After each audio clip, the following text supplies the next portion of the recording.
السلام علیکم ورحمۃ اللہ وبرکاتہ۔ پہل ایمان لانے والے۔ ایک پروگرام کے مطابق نبی صلی اللہ علیہ وسلم نے دعوت و تبلیغ شروع کی تو کئی خوش قسمت لوگوں نے اسے لپک کر قبول کیا اور آپ پر ایمان لے آئے۔ پہلا، ان میں سب سے پہلا نام حضرت خدیجہ رضی اللہ تعالیٰ عنہ کا ہے۔ وہ آپ صلی اللہ علیہ وسلم کی بیوی ہونے کی وجہ سے آپ کے بلند اخلاق اور اعلیٰ کردار کو سب سے اچھی طرح جانتی تھیں۔ انہیں یہ بھی پتہ تھا کہ ایک آخری نبی کی آمد ابھی باقی ہے۔ وہ آپ کے تعلق سے کچھ معجزانہ حالات و واقعات بھی سن چکی تھیں اور آپ صلی اللہ علیہ وسلم میں نبوت و رسالت کی جھلک بھی دیکھ چکی تھیں۔ ان سب پر مستضاد یہ کہ ورقہ جیسے صاحب علم و بصیرت نے بتایا تھا کہ حرا میں جو فرشتہ آپ کے پاس آیا تھا وہ حضرت جبرائیل علیہ السلام تھے اور جو کچھ لائے تھے وہ وحی الہی تھی۔ اور سب سے آخری بات یہ کہ سورہ مدثر کی ابتدائی آیات جب اتر رہی تھی تو حضرت خدیجہ رضی اللہ تعالیٰ عنہ بنصف نفیس وہاں موجود تھیں، اس لیے یہ بالکل فطری بات تھی کہ وہ سب سے پہلے ایمان لاتی۔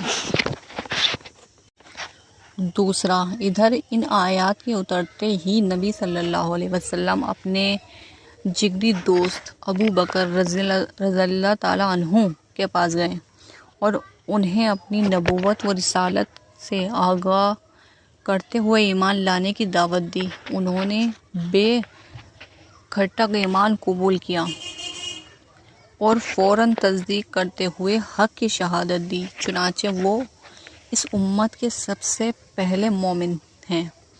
وہ آپ سے 2 سال چھوٹے تھے اور آپ کا کھلا چھپا سب کچھ جانتے تھے، لہٰذا ان کا ایمان لانا آپ صلی اللہ علیہ وسلم کی سچائی کا بہترین ثبوت ہے۔ تیسرا، پہل ایمان لانے والوں میں حضرت علی رضی اللہ تعالیٰ عنہ بھی شامل ہیں۔ وہ نبی صلی اللہ علیہ وسلم کے زیر کفالت تھے،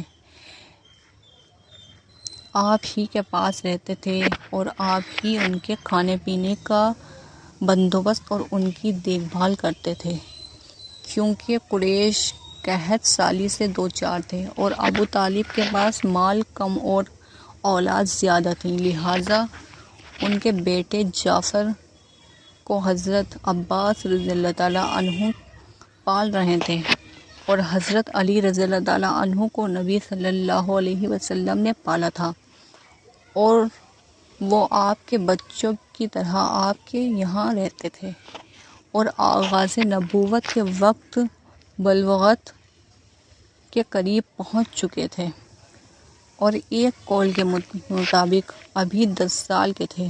جو کچھ آپ صلی اللہ علیہ وسلم کرتے وہی وہ بھی کرتے تھے، لہٰذا جب آپ نے ان کو اسلام کی دعوت دی تو وہ مسلمان ہو گئے اور وہ بچوں میں سب سے پہلے مومن تھے۔ چوتھا، اسی طرح پہل ایمان لانے والوں میں رسول اللہ صلی اللہ علیہ وسلم کے آزاد کردہ غلام حضرت زید بن حارثہ بن شراحیل قلبی تھے۔ یہ دور جاہلیت میں گرفتار کر کے بیچ دیے گئے تھے، پھر انہیں حاکم بن حزام نے خرید کر اپنی پھوپھی حضرت خدیجہ رضی اللہ تعالیٰ عنہ کو دے دیا تھا اور حضرت خدیجہ رضی اللہ تعالیٰ عنہ نے انہیں رسول اللہ صلی اللہ علیہ وسلم کے حوالے کر دیا تھا۔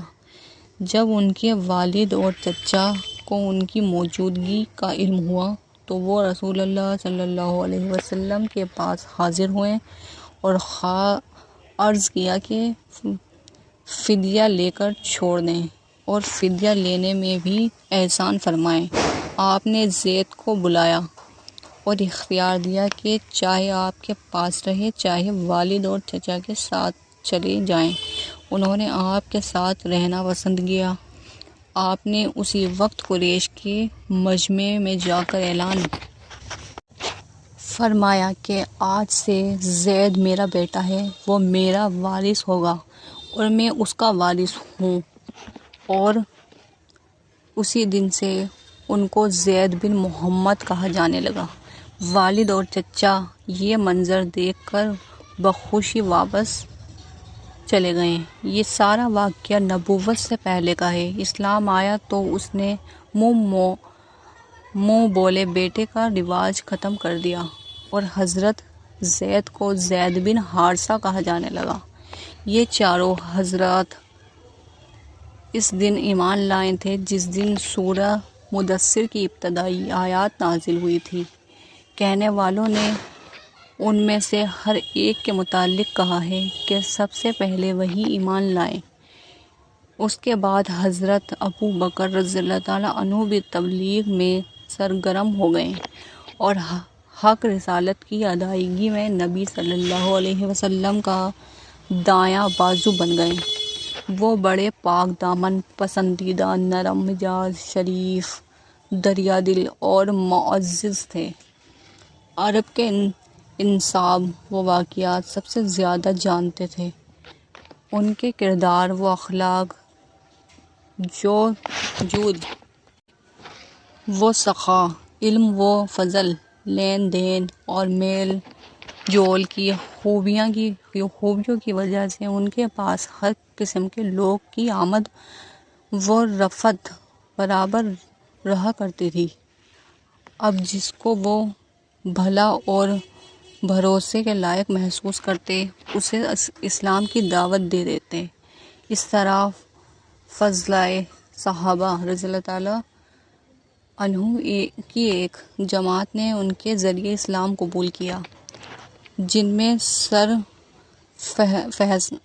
فہرست عثمان بن عفان، اموی، زبیر بن عوام، ازدی، عبد الرحمن بن عوف، زہری، سعد بن ابی وقاص، زہری، طلحہ بن عبداللہ، یتیم رحمۃ اللہ کے نام آتے ہیں۔ ان سب سے ابو بکر رضی اللہ تعالیٰ عنہ نے اسلام کی حقیقت بیان کی اور انہیں نبی صلی اللہ علیہ وسلم کے پاس لے آئے اور ان سب نے اسلام قبول کیا۔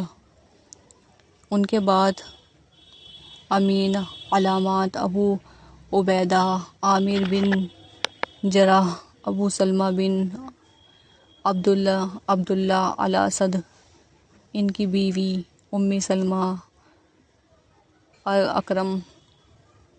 ارقم بن ابی الرقم،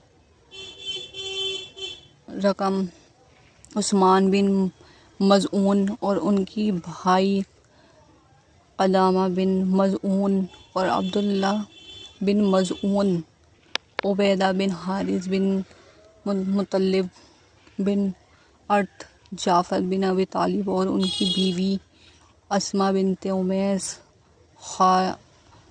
خالد بن سعید بن عاص اور ان کی بیوی امینہ بن خلف، پھر ان کے بھائی عمر بن سعید بن عاص، حاطب بن حارث اور ان کی بیوی فاطمہ بنت مجل اور ان کے بھائی خطاب بن حارث اور ان کی بیوی فقیہہ بنت یسار، نیز ان کا ایک اور بھائی معمر بن حارث، مطلب بن اظہر اور ان کی بیوی رمقہ بنت ابی عوف اور نعیم بن عبداللہ بن نہام رضی اللہ تعالیٰ عنہ۔ یہ سب لوگ قریشی تھے اور قریش کی مختلف شاخوں سے تعلق رکھتے تھے۔ اس ابتدائی دور میں قریش عبداللہ بن مسعود ہذلی، مسعود بن ربیعہ قاری، عبداللہ بن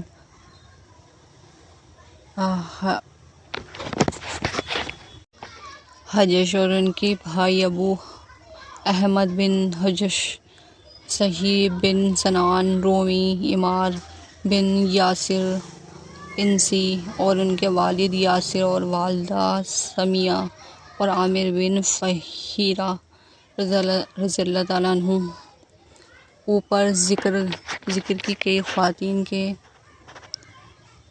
علاوہ جن عورتوں نے اسلام لانے میں پہل کی ان کے نام یہ ہیں: ام ایمن برقہ حبشیہ، جو نبی صلی اللہ علیہ وسلم کو بچپن میں گود کھلایا کرتی تھیں اور آپ کے والد کی لونڈی تھیں۔ حضرت عباس کی بیوی ام فضل، لبابہ الکبریٰ بنت حارث ہلالیہ اور اسماء بنت ابی بکر صدیق رضی اللہ عنہ۔ یہ لوگ اور ان کے ساتھ مزید جو لوگ اسلام لائے انہیں سابقین اور اولین کہا جاتا ہے۔ تلاش و جستجو سے معلوم ہوتا ہے کہ جن کو قدیم الاسلام یا سابقین اولین کہا جاتا ہے ان کی تعداد تقریباً 130 تک پہنچ جاتی ہے، لیکن ان میں سے ہر ایک کے اسلام لانے کا وقت ٹھیک معلوم نہیں ہو سکا۔ غالباً اس میں ایسے صحابی بھی ہیں جنہوں نے حلم کھلا اسلام کی دعوت شروع ہونے کے بعد اسلام قبول کیا تھا۔